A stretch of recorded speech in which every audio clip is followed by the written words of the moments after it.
If you think that your life is hard and you're giving up on that because you think your life is unfair, think again. I was 18 years old when I got married.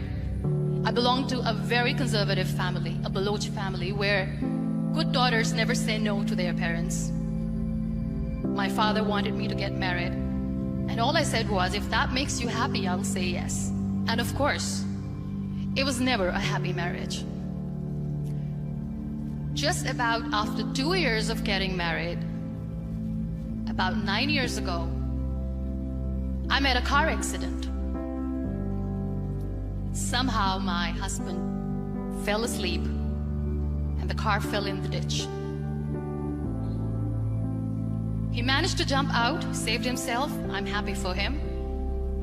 But I stayed inside the car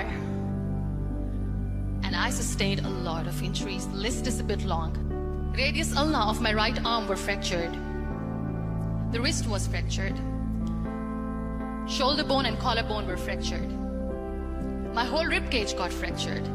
And because of the rib cage injury, lungs and liver were badly injured. But that injury that changed me and my life completely as a person and my perception towards living my life was the spine injury. 3 vertebrae of my backbone were completely crushed, and I got paralyzed for the rest of my life. Many people came to rescue. They gave me CPR. They dragged me out of the car.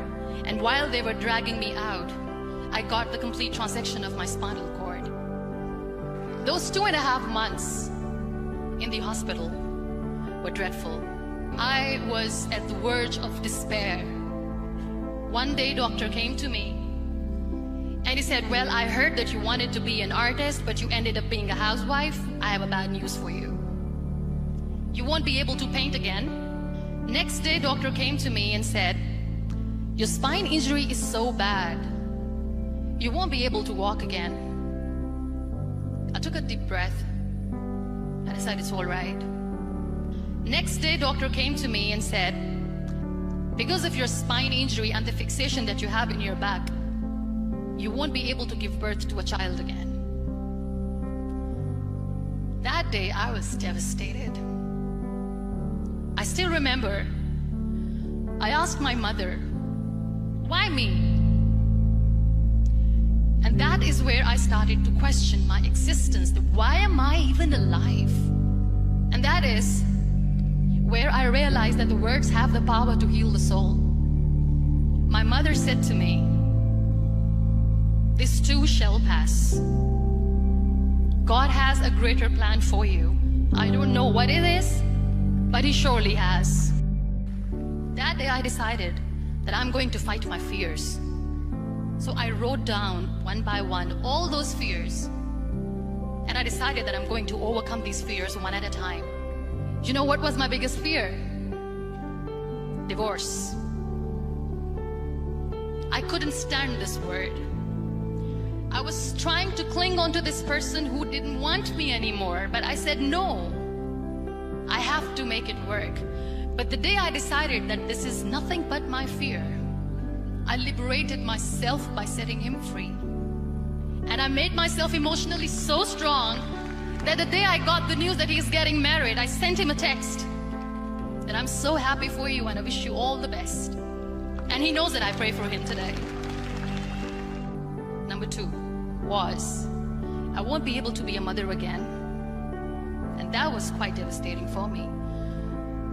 But then I realized there are so many children in the world, all they want is acceptance. So there is no point of crying, just go and adopt one. And that's what I did. 2 years later, I got this call from a very small city in Pakistan. I got a call and they said, are you Muniba Mazari? There is a baby boy and would you like to adopt? And when I say yes, I could literally feel the labor pain. I said, yes, yes, I am going to adopt him. I am coming to take him home. So when you accept yourself the way you are, the world recognizes you. It all starts from within. We have this amazing fantasy about life. This is how things should work. This is my plan. It should go as per my plan. If that doesn't happen, we give up. I never wanted to be on the wheelchair. Never thought of being on the wheelchair. This life is a test and a trial, and tests are trials are never supposed to be easy. So when you're expecting ease from life, and life gives you lemons, then you make the lemonade, and then do not blame life for that, because you were expecting ease from a trial. Trials make you a stronger, better person. Life is a trial, and with time you realize that. It is okay to be scared. It is okay to cry. Everything is okay, but giving up should not be an option. They always say that failure is not an option. Failure should be an option, because when you fail, you get up, and then you fail, and then you get up, and that keeps you going. There are so many people in the world who are dreaming to live a life that you are living right now. You have no idea. Embrace each and every breath that you are taking. Celebrate your life. Live it. Don't die before your death. Live your life fully. Accept yourself the way you are. Be kind to yourself.